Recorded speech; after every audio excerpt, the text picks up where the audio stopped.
आज की इस वीडियो में मैं आपको सुनाऊंगी शनिदेव की व्रत कथा। हे शनिदेव, इस कथा को कहने सुनने और हुंकारा भरने वाले सभी भक्तों के कष्ट दूर करना, सभी भक्तों की रक्षा करना और उनकी सभी मनोकामनाएं भी पूर्ण करना। आइए सुनते हैं शनिवार व्रत कथा। पौराणिक कथा के अनुसार एक बार स्वर्गलोक में सबसे बड़ा कौन, इस प्रश्न पर सभी 9 ग्रहों में वाद विवाद हो गया। सभी ग्रह एक दूसरे से कहने लगे कि मैं सबसे बड़ा, और इस पर विवाद इतना बढ़ गया कि परस्पर भयंकर युद्ध की स्थिति जैसी बन गई। कोई हल ना निकलता देखकर सभी 9 ग्रहों के देवता देवराज इंद्र के पास जा पहुंचे और कहने लगे, हे देवराज, अब तो आपको ही निर्णय करना होगा कि हम में से सबसे बड़ा कौन है। देवताओं का प्रश्न सुनकर देवराज इंद्र भी उलझन में पड़ गए। तब देवराज इंद्र कहने लगे, हे नवग्रहों, आपके प्रश्न ने तो मुझे भी उलझन में डाल दिया है। मैं इस प्रश्न का उत्तर देने में असमर्थ हूँ। हम सभी पृथ्वी लोक में उज्जैनी नगरी में राजा विक्रमादित्य के पास चलते हैं। इस प्रकार देवराज सहित सभी 9 ग्रहों के देवता उज्जैनी नगरी में जा पहुंचे। महल में पहुंचकर जब देवताओं ने उनसे अपना प्रश्न पूछा, तब राजा विक्रमादित्य भी कुछ देर के लिए परेशान हो उठे, क्योंकि सभी देवतागण अपनी अपनी शक्तियों के कारण महान थे।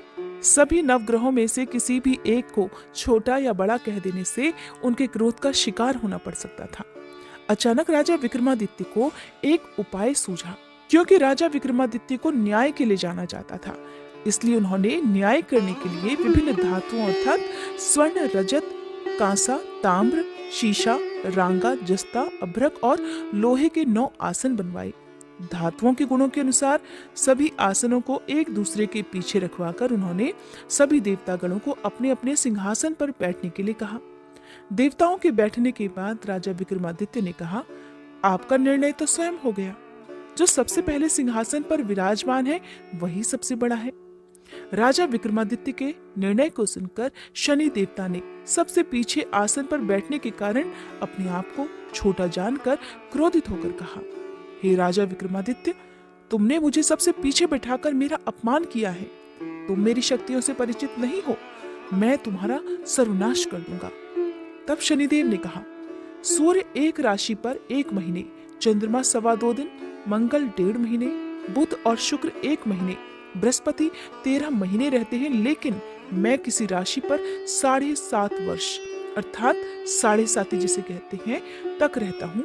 बड़े बड़े देवताओं को मैंने अपने प्रकोप से पीड़ित किया है। यहाँ तक कि श्री राम को भी 7.5 के कारण ही वन में जाकर रहना पड़ा था। रावण को 7.5 के कारण ही युद्ध में मृत्यु का शिकार बनना पड़ा। हे राजा, अब तू भी मेरे प्रकोप से नहीं बच सकेगा। इसके बाद अन्य ग्रहों के देवता तो बड़ी प्रसन्नता के साथ वहां से चले गए, परंतु शनिदेव बड़े क्रोध के साथ वहां से विदा हुए। राजा विक्रमादित्य पहले की तरह ही न्याय करते रहे। उनके राज्य में सभी स्त्री पुरुष बड़े आनंद से अपना जीवन यापन कर रहे थे। इस प्रकार कुछ दिन ऐसे ही सुकून से बीत गए, लेकिन उधर शनि देवता अभी तक अपने अपमान को नहीं भूल पाए थे। राजा विक्रमादित्य से बदला लेने के लिए एक दिन शनिदेव ने घोड़े के व्यापारी का रूप धारण किया और बहुत से घोड़ों के साथ उज्जैनी नगरी में जा पहुंचे। राजा विक्रमादित्य ने अपने राज्य में किसी घोड़े के व्यापारी के आने का समाचार सुना, तो उन्होंने भी अपने अश्वपाल को कुछ घोड़े खरीदने के लिए भेज दिया, क्योंकि राजा को घोड़े पालने का भी शौक था। अब घोड़े तो बहुत कीमती थे। अश्वपाल ने जब वापस लौटकर इस बारे में राजा विक्रमादित्य को बताया, तो राजा ने स्वयं आकर एक सुंदर और शक्तिशाली घोड़े को पसंद कर लिया। घोड़े की चाल देखने के लिए राजा उस घोड़े पर सवार हुए, तो वो घोड़ा तो बिजली की गति से दौड़ पड़ा। तेजी से दौड़ता हुआ घोड़ा राजा को दूर एक जंगल में ले गया और फिर वहां राजा को गिराकर जंगल में कहीं गायब हो गया। अब राजा अपने नगर को लौटने के लिए जंगल में ही भटकने लगा, लेकिन उन्हें लौटने का कोई रास्ता ही नहीं मिला। भटकते भटकते जंगल में इस प्रकार राजा को जोर से भूख प्यास लगने लगी। काफी दूर तक भटकने के बाद आखिरकार राजा को एक चरवाहा मिला। राजा ने उससे पानी मांगा। पानी पीकर राजा ने उस चरवाहे को अपनी अंगूठी दे दी। फिर उससे रास्ता पूछकर वो जंगल से निकलकर पास के ही एक नगर में जा पहुंचा। अब राजा विक्रमादित्य ने एक सेठ की दुकान पर बैठकर कुछ देर तक तो आराम किया। उस सेठ से राजा ने बातचीत की। राजा के बारे में पूछा तो राजा ने बताया कि मैं उज्जैनी नगरी से आया हूँ। राजा के कुछ देर दुकान पर बैठने से अब सेठ जी को बहुत बिक्री हुई। सेठ जी ने राजा को बड़ा भाग्यवान समझा कि इन्हीं के कारण आज मेरी दुकान में सबसे ज्यादा बिक्री हुई है। तो उन्होंने खुश होकर राजा को अपने घर पर भोजन के लिए आमंत्रित कर दिया और उन्हें अपने घर ले गए। सेठ के घर में सोने का एक हार खूंटी पर लटका हुआ था। राजा को उस कमरे में छोड़कर सेठ कुछ देर के लिए बाहर चला गया। तभी एक आश्चर्यजनक घटना घटी। राजा विक्रमादित्य के देखते ही देखते सोने के उस हार को खूंटी ने निगल लिया। वापस लौटकर सेठ ने देखा कि हार तो वहां पर था नहीं। हार को गायब देखा तो चोरी का संदेह राजा पर ही किया, क्योंकि उस कमरे में केवल राजा ही अकेला बैठा था। तब सेठ ने अपने नौकरों से कहा कि इस परदेसी को रस्सियों से बांधकर नगर के राजा के पास ले चलो। इस तरह से राजा को रस्सियों से बांधकर नगर के राजा के पास ले जाया गया। राजा ने जब राजा विक्रमादित्य से हार के बारे में पूछा तो उन्होंने बताया कि उनके देखते ही देखते खूंटी ने तो हार को निगल लिया था। इस पर राजा ने क्रोधित होकर चोरी करने के अपराध में राजा विक्रमादित्य के हाथ पांव काटने का आदेश दे डाला। किसी ने भी राजा की बात का विश्वास नहीं किया। इस तरह से राजा विक्रमादित्य के हाथ पांव काटकर उन्हें नगर की सड़क पर छोड़ दिया गया। कुछ दिनों के बाद एक तेली उन्हें उठाकर अपने घर ले गया और उन्हें अपने कोलू पर बैठा दिया। अब राजा आवाज देकर बैलों को हाँकता रहता और इस तरह तेली का बैल चलता रहा। अब राजा को भोजन भी मिलता रहा। शनि के प्रकोप की 7.5 पूरी होने पर वर्षा ऋतु प्रारंभ हुई।